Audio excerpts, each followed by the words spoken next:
your mission, should you choose to accept it. It's a quest. It's a quest for fun. Well, The Rock says, why don't we just cut right to the chase? Okay, now he wants to get together. Well, he wants to talk. I want you to do me a favor. I want you to tell all your friends about me. It's showtime, folks! What are you?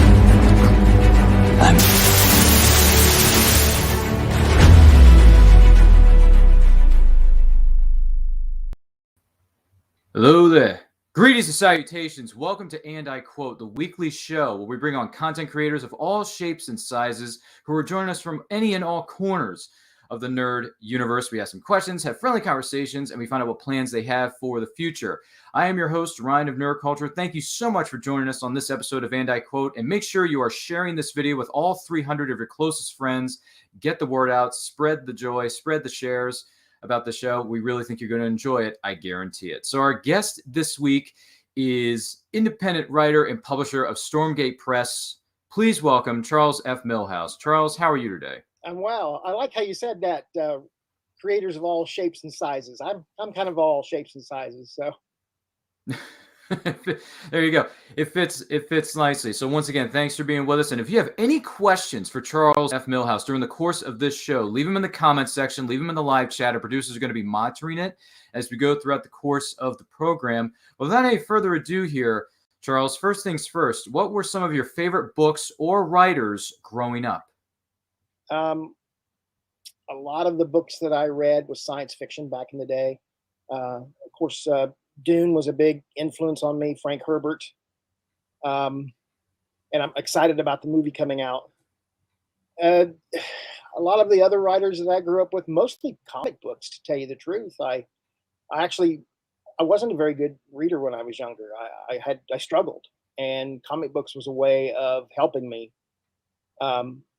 go from there into books, reading Dune, and then I found the Pulp stuff, the Walter Gibson stuff, the Shadow, the Doc Savage stuff, and a lot of Pulp magazines that I've got stacks of here in the house.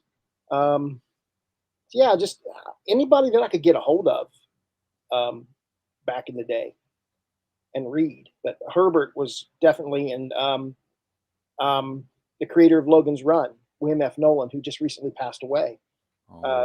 One of my inspirations, and I was lucky enough to be able to talk to him online several times through texts over the years, but I never got a chance to have a face-to-face meeting with him, and I really regret that. So.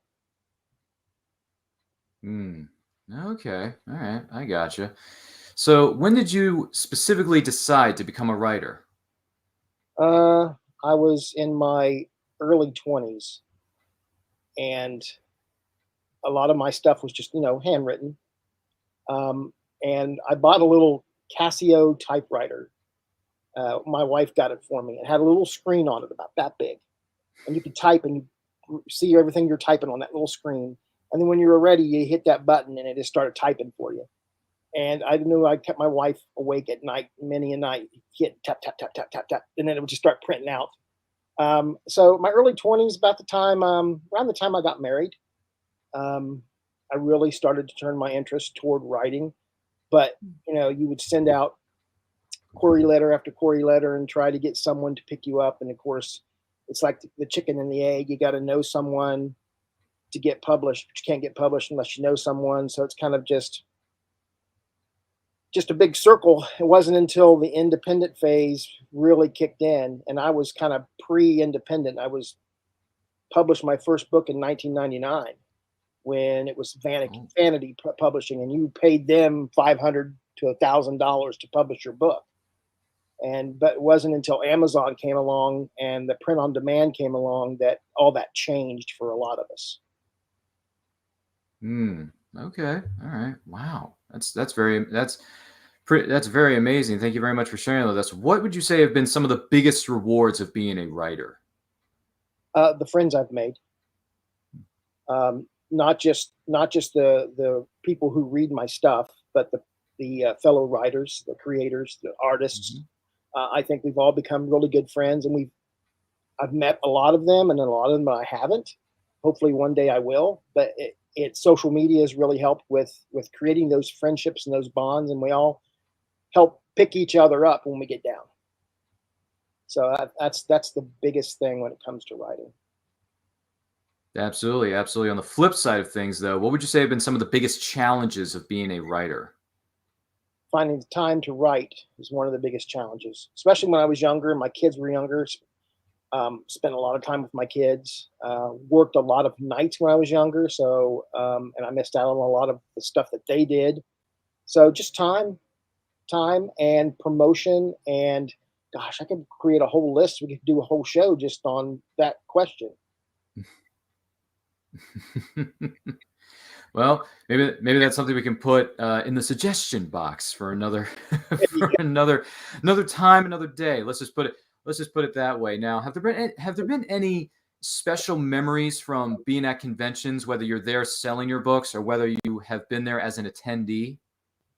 Well, I've been both sides of the spectrum. I've been there as an attendee and met a lot of other independent writers. Met a lot of stars from shows that I loved when I was a kid. I just met Aaron Gray a couple weeks ago from Buck Rogers. And then, of course, setting tables up. I think one of my biggest thrills was I was doing a show in Kokomo, Indiana, Kokomo Con, and a woman came to my table and said she drove 2 hours just to meet me and buy my books because she had been following me online and read a lot of my ebooks. She wanted to have some physical stuff that I could sign. That was probably one of the biggest thrills for me. Oh, wow. That is truly amazing. The person you mentioned a moment ago from the series of Buck Rogers, was that at Lexington Comic and Toy Convention in Kentucky? Yes, it was. That is a great show. That was one of my first conventions I ever went to. I had the privilege of meeting a lot of, legendary actors and actresses that I grew up watching as a kid. So to meet some of my childhood heroes just as something that you just experienced yourself, I'm sure it's an incredible experience. It really is. Yeah, that one. And I've gone to several. I'm a huge Doctor Who fan. Classic Doctor Who, not so much the new Doctor Who. Right. I've met a lot of those actors: Colin Baker, Peter Davison. Oh my gosh. Paul McGann, Sylvester McCoy, and that was a huge thrill for me to be able to meet these actors that I idolized when I was first discovered the show, which I discovered in like 1980 or 81 when they started playing them on PBS. And wow. I've been a fan ever since. I was always a Star Trek fan before that, and I always considered myself a Trekkie. But then when I discovered Doctor Who, I really discovered the kind of show that I just fell in love with. Wow, that is incredible. Speaking of something known as Star Trek, which just turned a very young and healthy 55 years old just a few weeks ago for its 50th anniversary, what would you say is your favorite Star Trek series, movie, and captain? Favorite series, Deep Space Nine. Favorite movie, Star Trek 2. I think that's on everybody's list. Favorite captain, I'm going to have to go with Cisco. Kirk was the first. Kirk is great. I admire the character of Captain Kirk. But I think Benjamin Sisko was the kind of captain I'd really want to serve under. Wow, fascinating. Now, granted, I may have just become a Star Trek fan myself, so I got a lot to catch up on, including a lot of series. But DS9, don't get me wrong, it's on my list of things I want to watch. I definitely want to experience that for sure. It really starts out slow. Yeah, I heard. But it builds the characters. And by the third or fourth season, it's really kicking in, getting its stride down. And it's not just the main stars, it's all the secondary characters that they bring into DS9 that you end up falling in love with too, because they're so in-depth when it comes to the characters. Yeah, I can see that. Like I said, look forward to watching these series and exploring the Star Trek universe it's vast, it's huge, it's humongous, a lot of characters, a lot of storylines, a lot of other things coming into play here and there. So look forward to staying aboard the Enterprise and just engage in binge watching. Strange New Worlds coming out next year, and the Christopher Pike series. And I remember when I was a kid, I said I always wanted to see a Christopher Pike series. So now I've got my fingers crossed that it doesn't disappoint, it can happen nowadays. You get really excited about something, and then you watch it and you go, oh, well, it doesn't really live up to what I thought it would be. So you got to keep yourself on an even level kill before you actually sit down and watch it. Don't destroy the show with the hype in your head before you actually sit down and watch it. No, that's a fair point. And going back to the character of Pike, Anson Mount, who I've been a fan of since the Hell on Wheels AMC series days as Colin Bohannon. That guy kicked tail and took a lot of names, became one of my favorite shows in recent memory. And also, I like Westerns, so Hell on Wheels was just boss. And Anson Mount was incredible as that character. So I wish him nothing but the best moving forward as Captain Pike. Yeah, I first time I saw him was on Hell on Wheels, and I always thought he was, really held your attention when you watched him, and you kind of wanted to see him win in the end every time. He's sort of like a lot like Raylan Givens in Justified. You always like that hero kind of you want him to come out on top. I remember when the series final of Justified, I thought for sure they were going to kill off Raylan Givens, especially in the end with the gunfight. Keeping my fingers crossed when I was watching it. So it's a great show. It is. It is. Some really good stuff out there. So we basically just gave you some good streaming series that you should catch up on. If you haven't heard of these yet, do yourself a favor. Watch them. It's good stuff. Now, what advice would you give to aspiring writers out there, Charles? Don't let people tell you can't do it. Do it. You're not going to be great when you first start writing. I'm still not great. I inspire to be great. My favorite saying is, I'm a better writer than I was yesterday, but tomorrow I'm going to be a better writer than I am today. And you've got to keep that in your train of thought while you're creating. So don't let people bring you down and tell you that everyone's trying to write. Why should you be a writer? If you're passionate about it and you have a story, get it down on paper and find people that can help you get your vision out. There are other writers out there. Other writers are not your enemy. They are only there to see you succeed too. And that's part of the Rising Tide group of people that is spearheaded by Brian K. Morris. And he is always preaching, and all of us are, to help each other rise each other up. And so to people who want to write, read a lot, write a lot, question a lot, and don't think you can't do it, because you can. The only person that's going to stop you is you. My good, that is great advice. Once again, thank you for sharing that with us. We do really, really appreciate it. That is some really great advice. I could not agree more. And by the way, Brian K. Morris, take another shot, because I just mentioned your name again. So there you go. Mentioned today, so he might be watching us on his phone, but he's at a con. He is. Here in Ohio today. So. Yep. He may be watching this later on, and that's fine. But I'm just saying, Brian K. Morris said on one of his shows most recently, he's like, I wonder how many times Ryan and his guests are going to mention my name on his program, because every time they mention my name, I got to take a shot for that. So, Brian, that's not a bad thing. I mean, it shows that he has ingrained himself in independent creating and publishing, and he should be proud of what he has created. I think everyone who does what they do, Bobby Nash to Kelly Austin to myself, should be proud of what you do. And there's no bigger cheerleader for your stuff than you. It's very true. Very true. Very true. You mentioned a few of these names a moment ago, but are there any others that you would say are some of your favorite writers working today? Probably Jim Butcher is one of my favorite writers today. He writes the Harry Dresden series. Mm-hmm. There's 17 books in that series now, and it's still going strong. I've read the books. I've listened to the audiobooks, and he's got a voice. He knows his craft. And if back to the inspiring writers, if you need someone to inspire you and to learn your craft from, read the Dresden Files, because it's got some of the best dialogue that you'll ever find in a book. Very good point. Very good point. Once again, we were talking with Charles F. Millhouse. If you have any questions for him during the course of the show, leave them in the live chat, leave them in the comments. I already see a few coming in. We're going to get to those very, very shortly. And make sure you're sharing this video with everybody you know. They're going to like the way they look after watching videos from Nerd Culture. I guarantee it. So, Charles, we mentioned this a moment ago. It takes teamwork to make the dream work. So I'm just curious. We got this one here, Pulp Reality. This is the cover of Pulp Reality 2, but how did Pulp Reality come about? Well, I always had the idea in the back of my head to do a magazine. And during lockdown last year, I just thought, I'm going to do it. So I I have a Facebook group, and I just put it out on the group who would be interested in writing for an anthology pulp magazine.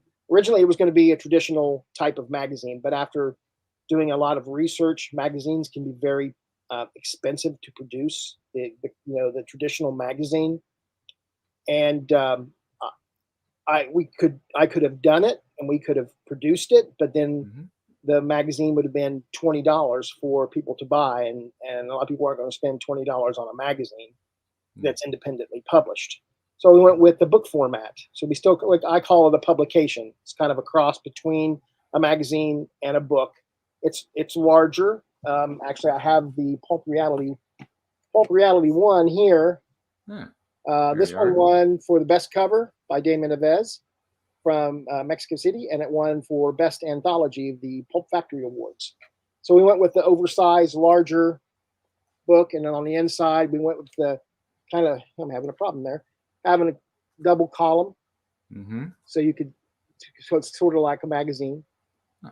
And I put the word out, and we just put it together within 6 months of putting the word out. It was ready for sale, and it did really well. It's still doing really well, and we're excited that it won the, actually have there's the Pulp Factory Award right there for Best Anthology. Oh, congratulations, by the way. Yeah, that was a shock to me. But I didn't do it alone. I couldn't have done it without everyone that was involved with that, from the editors all the way to the artists. Everybody contributed and did a really good job promoting and getting the word out that Pulp Reality was out there. Well, congratulations to you and the team on winning the awards for Pulp Reality 1. And Pulp Reality 2 is available now. I believe it's got a set of 10 stories in it. Yeah, 9 or 10. A lot of the writers are back. Brian Morris is back, and Bobby Nash is back in there, and Kelly Austin's got another story, and Clyde Hall is in there. Amy Hell is in this one too. So with a nice ghost story that is really good. So. Oh. And who designed the cover for Pulp Reality number 2? 2, that's Clayton Merwin. He's done.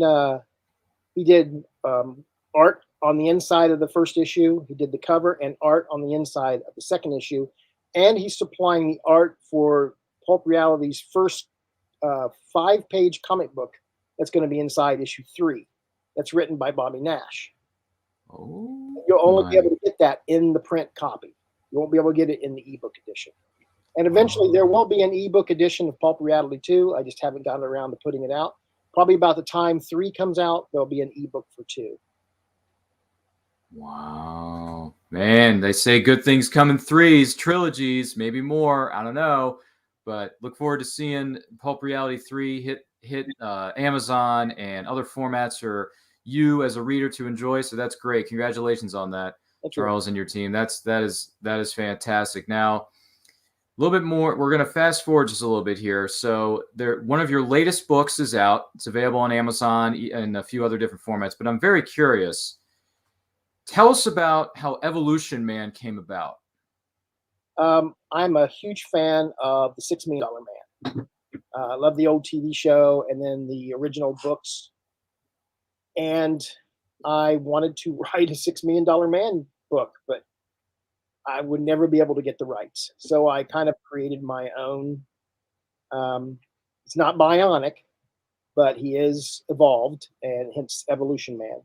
And I sat down and came up with the idea and started hammering it out. And this was also written during the lockdown last year.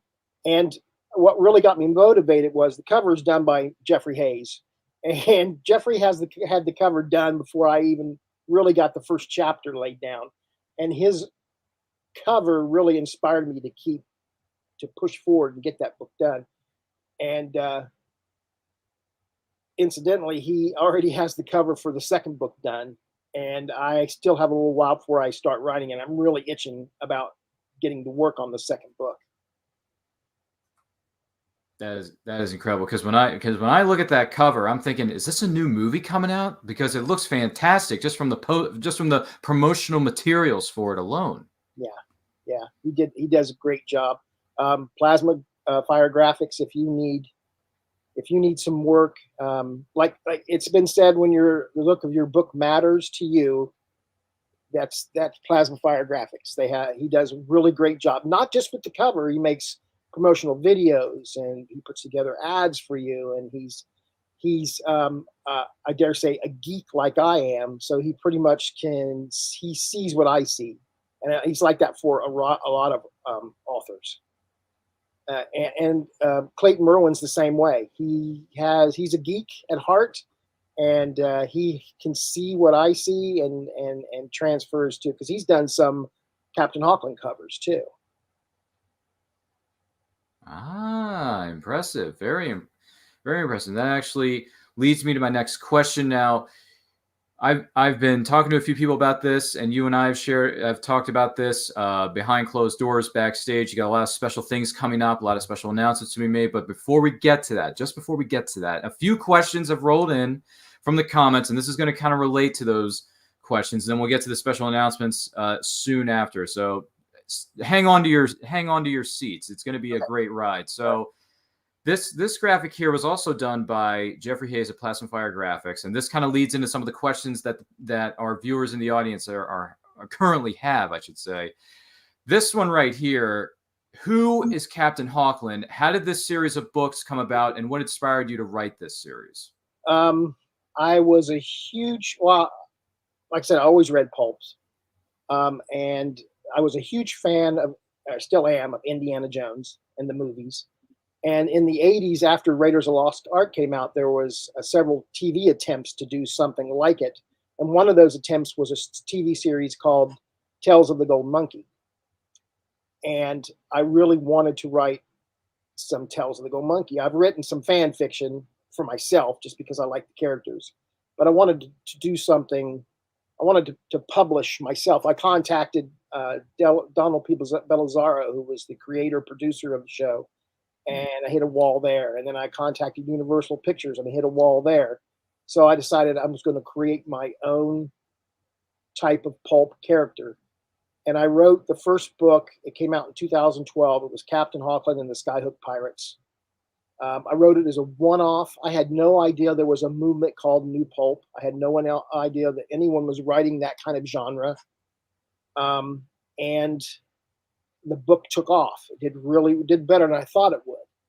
And I decided that, okay, I'm going to write a second one and see what happens. And now I'm just released my 9th book in the series. And a lot of the art that you see there is inspired by the stories in the books. And Jeffrey Hayes did a great job putting this poster together. It blew me away that he did it. And I actually have a full-size, movie-size copy of that on my wall right over there. And it kind of just, as a writer, it inspired me to keep pushing forward and to do better when it comes to these characters. So next year will be the 10th anniversary of Captain Hawklin. Oh, 10th anniversary. That's a big one. That's a milestone. So we've heard rumblings that you have some special announcements concerning Captain Hawklin moving forward. So what are those special announcements? Lay it on us. Okay, so next year we're going to be doing some specials, I'm going to say. Right now we're still working on the idea of how we're going to present these. One of the first things we're going to be rolling out is going to be a card series, the Captain Hawklin card series. And I actually have one here. This is the first card in the set, and it is just a copy of what the poster you just saw. Oh, That's there card it is. number 1. Looks great. There's going to be 12 cards in the set. Jeffrey Hayes has done some art. Clayton Merwin's doing art. Damon Avez has done some art. Lance Footer has did a card. and Clyde Hall is giving us a couple cards too. So we're going to try to figure out how we're going to roll that out. We're thinking about maybe the idea of what we're going to call Crusader packs. And you'll have different levels of packs. You'll have, you can get the card set for a certain amount of money. Then you can go to this next part, to the next level. Crusader pack would be the card set and t-shirt for a certain amount of money. And we'll work our way up. We're also putting together a 2 volumes. Since the 10th book comes out next year, we're going to be doing, it's going to be called the Captain Hawklin Omnibus. And we'll have 2 volumes, books 1 through 5, books 6 through 10. And they're going to be, since Amazon is now, has hardback, they're going to be hardback covers and a little larger. It's probably 6x9 with new cover art by Jeffrey Hayes. And we also have next year, since it's 10th anniversary, we're doing a new layout format for the current books. So they're not brand new covers, but they're going to be reskinned with the original art from the artists. And I think you have one, don't you? Yes. I'm more than happy to bring it up. Here it is here. And that's how all the books will look like that, with the art from the original artist. This one's the current book that just came out. This is from Clayton Merwin. And we've got Damien Alves has done a couple covers. We have a cover that was done by Sandy Plunkett, who worked for Marvel Comics back in the day. Oh my goodness. He did a lot of, he did some Defender covers. He did some anthology stuff for Marvel. And he actually lives here in Athens, Ohio, where I live. So I just approached him and he did the cover. So all of them are going to have this style. So when you look at them, I mean, the covers are great now. The logos are about the same, but this really puts it together as a series when you look at it. And it puts me in mind of the old books from the 1970s, like the Destroyer books, the Remo Williams books. So, and that's the direction. And we're going to start rolling those out the latter part of this year, first part of next year. And these are all reskinned by Jeffrey Hayes, who actually came up with the idea. And once he showed me what he was looking at, I said, yeah, we can do that. That's awesome. That is truly amazing. That is truly amazing. Congratulations. They all look fantastic. I cannot wait to get myself some, I believe, omnibuses, some copies here and there, put them on my bookshelf. What was that? You can say that word better than I can. Yeah, that's cool. I try, but yeah, no, these look great. I mean, so it's basically saying you're respecting the past by embracing the future. Right. You got a little bit of the past of the covers there with a little bit of mix of the future of how they're going to be, not digitally, but like remastered, put together in a different kind of way so that, all stand out. We're doing all new edits on them too. So they're getting new reads and getting the stories tightened up a little bit. Because I didn't write the Captain Hawklin books in order. Everybody probably knows that. I've said it many times that I wrote the first book, the 1938 book, Captain Hawklin and the Skyhook Pirates, and it's set in 1938. But then I wrote the next book, and it's set in 1934.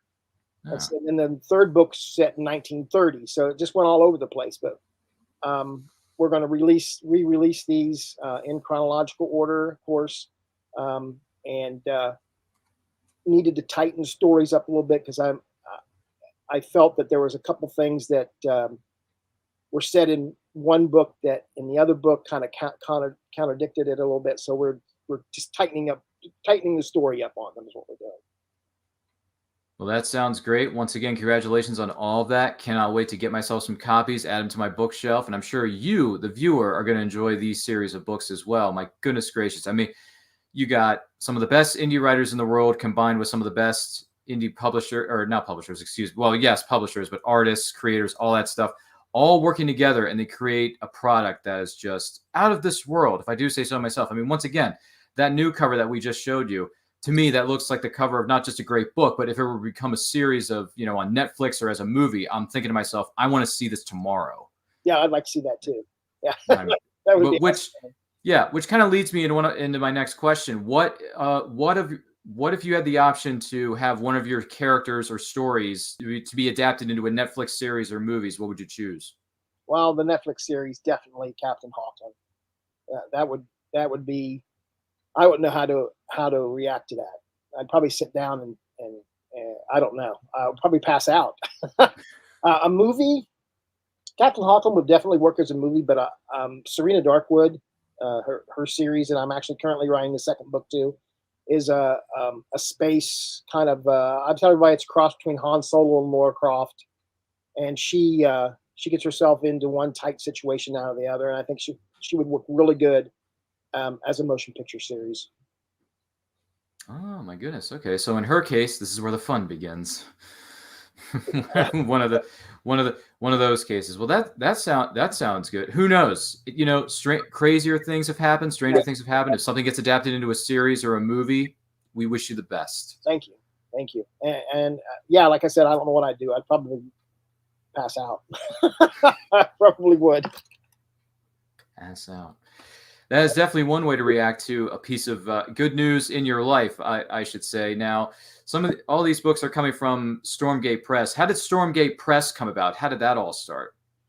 Well, it wasn't until around the beginning of print on demand when it became easier to get your books produced. I decided that I needed to give my books a little bit more of an authenticity to them. So I created Stormgate Press. I actually wrote a book that was out for about a minute, and I took it out because that's another story. Anyway, Stormgate Press came out because I wrote a book called Storm Chasers. It was actually not about chasing storms as it was interdimensional travel. And the idea came from that story, Stormgate. So it was originally put together to try just to give my books a little more authenticity. And then as I kept growing, I thought, would it be great to publish other people that want to get their book published but don't really know how to do it, or don't want to take the time to format the books, create the covers, do everything that's necessary to publish a book. And the Pulp reality is kind of the first step to that. I'll actually be publishing a book for Kelly Austin sometime next year, and it'll be the actual first novel that Stormgate Press will be producing. We've also produced a comic book, The Family Orbits, which was done by Charles Davenport, and it's done really well. And he's been great to work with, and he's putting out a second issue to that soon. And so we're slowly growing. Okay. All right. Fantastic. A lot of things going on. A lot of stories being put out by amazing writers. So congratulations on that. Where do you see yourself in Stormgate Press within 10 years from now? Oh, I'd love to be doing it full time. I'm a full-time chef now. I work at a sorority on the campus of Ohio University, and I enjoy my job. I enjoy going in there and doing a different kind of creating. But I would like to be doing this full time on my own in 10 years and making a living off it, which I think is everyone's dream when it comes to independent publishing. Mm-hmm. Mm-hmm. And it's possible. There are people that do it on a daily basis, and it is possible to do. I just haven't got there yet. I will eventually. I have no doubt in that. I just keep working towards it. Right on. What writers or artists do you hope to work with in the future that you haven't had a chance to work with yet? That's a good question. There's always someone new coming along that I go, man, I'd like to work with that person. I have worked with a lot of people that I set out with. I got a review on one of my Captain Hawklin books before I met Bobby Nash. Mm-hmm. And the reviewer said that my work reminded him of Bobby Nash, which I thought was a great compliment for me. And I thought, man, I would love to be able to be friends with Bobby. And I am. I think we've become pretty good friends and work together. So it's just things like that. You may not know someone today that tomorrow you'll meet, and you guys will strike up a friendship and you'll be working together. Absolutely. Absolutely. That's great. I've had a chance to meet and talk with Bobby Nash right here on this very program. If you haven't checked out that episode, check it out on our channel. Make sure to share, subscribe, all that good stuff. Once again, we're talking about Charles F. Millhouse. If you have any questions for him, leave them in the comment section, leave them in the chat. We're going to get to him as we go along. But that's great. I've read some of Bobby Nash's stuff. Fantastic. Read some of your stuff. Fantastic. I'm amazed at how big the indie writer / publisher universe is out there, because I've discovered a lot about it during the course of the pandemic. Of course, goes back to the young man known as Brian K. Morris, aka the Mr. Rogers of the interwebs. He knows everyone. He's got stories that can go for miles, and he just seems to keep tossing more and more names across my desk saying, you need to check out this person. You should check out this person. Oh, wait, this person over here, you should talk to them. I think you should have I think you would make good conversations. I'm thinking, Brian, are you putting something in the water? Because honestly, there's just too many names coming across my desk nowadays. It's ridiculous, but I appriate it, though. It's like a star. Everybody gravitates towards him.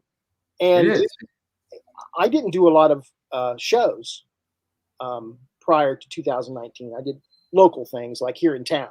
We have a local convention that I would go to once a year, but I really didn't put much stock in it. So, I'm a little bit of an introvert. It takes a lot for me to get out to do something like we're doing now. I got to work myself up to doing it. And it wasn't until I started watching, I seen Brian's face always come across my computer screen on Facebook. And I saw there's that guy wearing that fez again. What the heck is he talking about? And I would just scroll. I would just keep scrolling until one day I clicked on the sound and started watching him. And that if you're ever scrolling through and you don't know who that guy is with the fez and you're wanting to be a publisher, you should stop and push that sound button and listen to him. And it was soon after that I started setting up at shows, and he said, you got to go do this. Just go do it. So I did it, and I've been doing it now. So he's an influence on a lot of people that don't think they can do it. I'll never stop singing his praises. So there you go. The journey of 1,000 miles begins with a single step, and you, as well as many others, have taken that first step, and then you've taken more steps to go on, and not only put together your books or your stories or whatever it is that you're trying to create as a content creator of all shapes and sizes, as we pointed out earlier, and you're going out and you're making your goal, you're accomplishing your goals, making your dreams come true, and all we can say to that is, well done. Thank you. Thank you. Simply well done. Now, make sure you're sharing this video with 300 of your closest friends. They're going to like the way they look after watching these videos on nerd culture. I guarantee it. So our next set of questions here for you, Charles, are in this episode of And I Quote, and every episode of And I Quote, I should say, is powered by Pod Decks. Pod Decks are unique interview questions, episode starting prompts within the palm of your own hand. So whether you are a new podcaster or existing broadcaster looking to grow your audience, to get more engagement, you're going to want to check out poddex.com. Use promo code NerdCulture to get 10% off your order. Don't miss out on it. So, Charles, first one here for you. What's your favorite gadget? My favorite gadget? Mm-hmm. That's a good question. Probably a mandolin in the kitchen. Oh, not the musical instrument, but the mandolin in the kitchen. When it comes to slicing, it's one of my favorite things to use. I didn't know there were two kinds of mandolins. I'm sorry, but I learned something new every day on this program, so I gotta take my education where I can. So there's no problems there. Thanks for sharing that with us. My goodness, I never would have mandolin. Yep. Interesting. So, what would you say is your guilty pleasure? Oh. Guilty pleasure. Chocolate and coffee. Chocolate and coffee. Chocolate and coffee. Or coffee really? and chocolate. Just coffee and chocolate.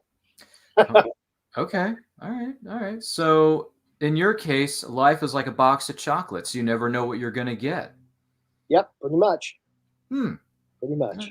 All right. What's your? I'm just curious. What's your favorite type of chocolate cookie? Probably a chocolate espresso. I like a pretty good chocolate espresso coffee cookie. So. Oh. Okay. All right. Nothing wrong with that. Good pick. So, which talent would you most like to have? I wish I could play an instrument. Really? Which one? Guitar. I can strum a little bit. My brother is really good at playing the guitar, and I didn't have the desire to sit down and learn it, and now I just don't have the time. Yeah, that's fair. That's fair. What would you rather play, acoustic or electric? Acoustic. All right. All right. Which favorite band? My favorite band. Yeah. Maybe one that features acoustic in their I don't know music. if I've got one that features acoustic. My favorite band? Yeah. AC/DC. Ooh. And then on the Okay. other side of the spectrum, my favorite singer is Jimmy Buffett. Really? Yeah. Okay. All right. So you pay a lot of visits to Margaritaville? We have gone to a Jimmy Buffett concert every year for the past 14 years. Good heavens almighty. That is loyalty if I ever heard one. He's in Cincinnati every year. So actually, he's in Ohio again today. He's at Blossom, which is right outside of Cleveland. He's playing today, but unfortunately, we can't be there. So Yeah, I'm sorry that this lovely program known as And I Quote steered you away from your 14th millionth concert featuring Jimmy Buffett. Sorry there for you, Charles. it's not your show. My wife is a nurse and she's on call this weekend, so we're stuck. We're homebound today and tomorrow. So Oh, okay. Well, my respects. And by the way, to all the doctors, nurses, first responders, especially during this very difficult time, thank you for what you are doing. You are the real heroes out there. So good work. they are. They work hard. She's come home a lot with mixed emotions about what's happening at the hospital. So it's a tough time for them, and I respect her every day. She gets up and goes and does what she does. I There you go. but she can, and she's great at it. Our hats are off to the first responders, doctors, and nurses out there fighting the fight each and every day and twice on Sunday. So thank you for what you do to all of you out there. So who would you say is your favorite hero of fiction here, Charles? My favorite hero of fiction. Could be anybody. It's I got a couple, but I would have to say Indiana Jones because. Yeah. Go ahead. What was you going to say? I was going to say, what's your favorite Indiana Jones movie that's not Raiders of the Lost Ark? Not or it could be Raiders. That's okay too. I mean, Raiders is the one that starts it, but if Raiders is off the table, then probably The Last Crusade. There you go. But I do like Kingdom of the Crystal Skull, where some people don't. But it's a fun, movie that you can go and just enjoy. You don't have to people put too much thought into something. When he gets blasted in, he's inside the refrigerator after the nuclear blast, and they, well, he also jumped out of an airplane in a rubber raft, but no one seemed to have too much problem with that. That's a good point. So it's Indiana Jones. You're supposed to suspend your disbelief and just go have fun. That's true. That's very true. I mean, we didn't even know he could fly a plane. Fly, yes. In reality, just turn on television and watch the news, which I never do. I never watch the news. I don't want it. I'd rather read a book or watch a movie. To tell you the truth, Charles, I'm the exact same way. It's too much going on in the world right now, and I would just rather dive into a book known as fiction because it's called escapism. Yeah, exactly. So just take that as you will. No, good picks. No, those are my favorites too. I mean, Kingdom of the Crystal Skull, I saw it back in 2008 when it came out. I remember liking it when I left the theater, but then I haven't seen it in 12 years. That must tell me something. I'm not sure. I may have to sit down and give that a rewatch because it has been over 12 years since I've seen that film. And then they are in the process of shooting Indiana Jones 5, The Search for the Rest Home right now, with Harrison being like, what, 80, 85 years old? So, I mean, gee whiz. The man just doesn't want to quit. He's in better health than I am. So I mean, yeah, but at the same time, I wouldn't encourage him to keep making movies at his. I mean, he retire, man. It's okay. It's okay to retire, Harrison. It's fine. After one more Indiana Jones, then he can retire. And then sure. Once Indiana Jones 5 and The Search for the Rest Home is out, then we'll let it slide. They can retire the character after that. They probably won't, but I'll be done with it. I can see that. Well, let me ask you this. Now, granted, we haven't heard anything. There haven't been any final decisions as of made, so everything we're saying here is speculation. But do you think they're going to continue on with this franchise, or do you think they're going to reboot it with a younger actor? I think they will reboot it with a younger actor, which I am not opposed to, as long as they were set it back in the 1930s again to coincide with the age of that actor. James Bond's done it successfully for years. If they handle it correctly, they could do it. Unfortunately, nowadays they don't handle it too correctly, and they alienate a lot of the original viewers. So, and that's for years. That's a lot of original viewers have kept things alive, and the new viewers, well, they weren't new viewers at the time, and for the old guys that kept ideas alive, and then they change it so much to alienate those who supported what they love. I think it's wrong. Yeah, it's a fair point. It's a fair point. So, just out of curiosity, though, quick side note: who would you say is your favorite actor to portray the character of James Bond? Sean Connery. Yeah, going with Junior. Going with Junior. Going with Junior's father. Although I do like Pierce Brosnan a lot. His movies became more tongue in cheek as they went along, but I did like his portrayal of Bond. There you go. Yeah, and for me personally, he was the first Bond that I grew up on, because I may be a bit younger than maybe you who are watching this at home. So Pierce Brosnan was my introduction to James Bond, and then it became Daniel Craig, and then I went back and watched the Sean Connery films. I went back and watched the George Lazenbys and the Timothy Daltons of the world. I watched Run Roger Moore movie, which was Live and Let Die, despite the theme song by, I believe it was Paul McCartney. Right. Roger Moore is not my James Bond, I'm sorry. But Pierce is good. Sean's good. Timothy Dalton was ahead of his time. That's why people weren't ready for it. He only did 2 films. I wish Timothy Dalton would have done a lot more, because he's a very experienced actor, and he was really good for what he did with, what was it, The Living Daylights and License to Kill? Right. And it was about that time that the producers were in a lawsuit with the character, and they produced that movie quickly, his second movie, and then it went to rest for a couple of years before it came back. And they almost lost the rights to it, but eventually they kept a hold of it. So it's been under the same family since the beginning, the Broccoli family, and now his daughter is in charge of it. So there you go. And the new one comes out in just a matter of weeks. No Time to Die, with Daniel Craig's swan song on October 8th. Yes, it does. Look forward to seeing that whenever I get a chance. Don't know if I want to see it in theaters, because the world is still kind of in a bit of a disarray. So I may wait for it to come out on Blu-ray or a streaming service or whatever. But don't get me wrong. I'm a James Bond fan. Have been since 1995's GoldenEye. Thank you, Pierce Brosnan. You're the man. It's kind of scary going to theaters, but when Dune comes out, I've got to go to the theater. That's fair. I could watch it on television. We have HBO Max, but I would rather see it on the big screen for the first time. Completely fair, understandable. I know a lot of people have said the same thing to me, whether it's about Doom, whether it's about No Time to Die, or a number of other films that are set to be released here in the year 2021. So stay tuned for more details on that as we go along. If you have any questions for Charles F. Millhouse, leave them in the comments, leave them in the live chat. We'll get to them in just a moment. Next question here for you here, Charles, brought to you by Poddex. Which living person do you most admire? Which living person do I most admire? That can be anybody, right?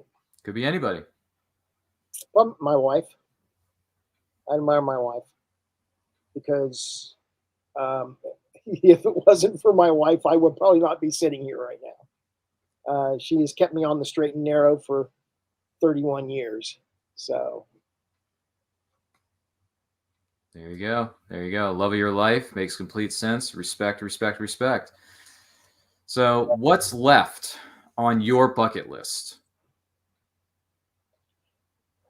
Well, besides Netflix series, as far as it comes to publishing, writing, or take it as you will. I'd like to travel more. I'd like to go to Europe again, and hopefully in the next couple of years we'll be able to make that trip. Hopefully things will calm down by then. Fingers crossed on that. I would like, gosh, you know what I'd like? I'd like to see grandkids.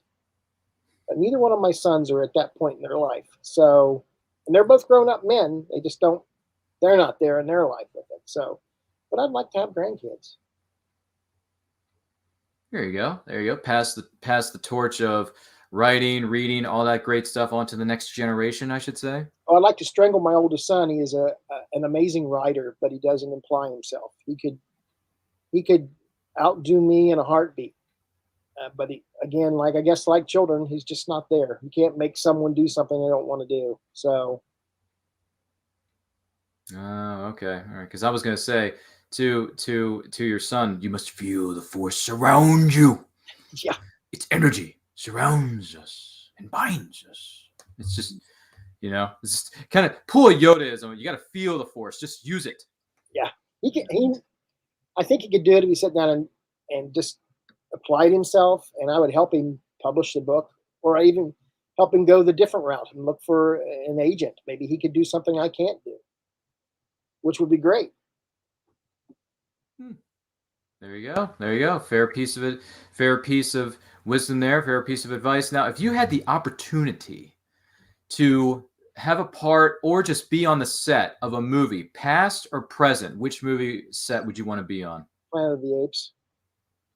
Charlton Heston? Charlton Heston. Yeah. That's probably my second favorite movie. And really? Yeah. Would you mind sharing with us your top 5? My top 5 movies: Raiders, Planet of the Apes,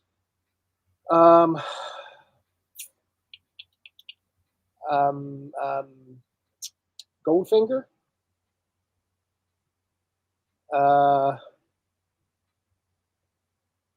the Lord of the Rings as a trilogy, and probably Blazing Saddles. My goodness, that runs the gamut of a multitude of genres. So it does. I was going to say that's a pretty well-rounded list, in my opinion. And, well, I mean, you got a little sci-fi in there. You have a little action adventure. You have comedy. Mel Brooks is a master of comedy. It's a fair point. Spaceballs was just on TV the other night. Yeah, I love Spaceballs too. Spaceballs and Young Frankenstein and Robin Hood Men in Tights. There's some good picks. Man, that top 5 list. Wow. It's a really well-rounded list. I gotta say. So we want to take this opportunity to thank Charles F. Millhouse for being our guest this week on And I Quote. So Charles, what projects do you have coming up, and where can everyone find you on social media? Projects I have coming up, I'm writing the next Serena Darkwood. It's called Eclipse. I just published with a friend of mine the Doomsday Blitzkrieg. It's a World War II adventures, science fiction. This cover is done by Damien Levez from Mexico. And then my friend likes Lawrence Everett, who is my co-author on this, and he is the actual person who came up with the idea. He loves to do things a little bit different and out of the box than everybody else. So we produced 2 covers for the same book. Cover A, cover B. This one's Damien Levez, and this one's Lance Footer. And they are available on Amazon.com, and they're also on StormgatePress.com. And you can find copies there, or you can contact me directly. I always love when people contact me directly, and I send them books. So. Well, that is more phenomenal. Thank you so much for sharing that with us, and thank you for being our guest on this week's episode of And I Quote. My name is Ryan of Nerd Culture. You can find me and everything that we're doing here on all forms of social media, simply at It's Nerd Culture. Check out our YouTube channel. New videos being posted each and every week. That's where you can find episodes of And I Quote. We got Netflix and Chill. We got Twitch streams, all kinds of stuff that cater to your nerdy heart's desire. Also, check out my podcast. It's called The Nerdcast, which you can download on Anchor, Google, Spotify, where I talk about some of the latest movies I've had a chance to see. New episodes drop each and every week, so check those out. You're not going to want to miss them. Once again, thank you for joining us on this week's episode of And I Quote. We hope you enjoyed it. In the meantime, to you, stay healthy, stay strong, stay safe, read books, Support indie writers and publishers and content creators. And also, don't forget to check out our friends over at HWWS Web TV. They got a great lineup of shows because, as a wise person once said, a rising tide raises all ships. Take care. Oh, and in case if I don't see you, good afternoon, good evening, and good night. I'm GW Pomacher. I'm Dina Marie. I'm Sage Ia. I'm Thomas Carter Rochester. Hey, I'm David Thompson. Hi, I'm Kevin. And I'm Mia. Hi, I'm Mark. Hey there, this is Dave Adams. Hi, I'm Rosemary Rose. Jerome Conner here. Hey guys, it's Josh Bauer. It's Willow Schuyler. I'm Cosplay Michael. I'm Alva. It's your boy Country. I'm Ryan Permison. And I'd like to ask you guys, please subscribe. Please subscribe. Please subscribe. Please subscribe. Please subscribe. Please subscribe. Please, please, please subscribe. Subscribe. Subscribe. Subscribe. Please subscribe to HWWS Web TV. Great bunch of people. And don't forget to smash the bell. Ring that bell. Smash that bell. Hit that bell. Hit the bell to be notified. Hit the bell to get notified of new shows and videos. You're going to want to do that, so do that soon. So we can cross that 20,000 mark. And get us to 100,000 subscribers. To 1 million, and 10 million, and 100 million. On HWWS Web TV. You'll really like it. I guarantee it.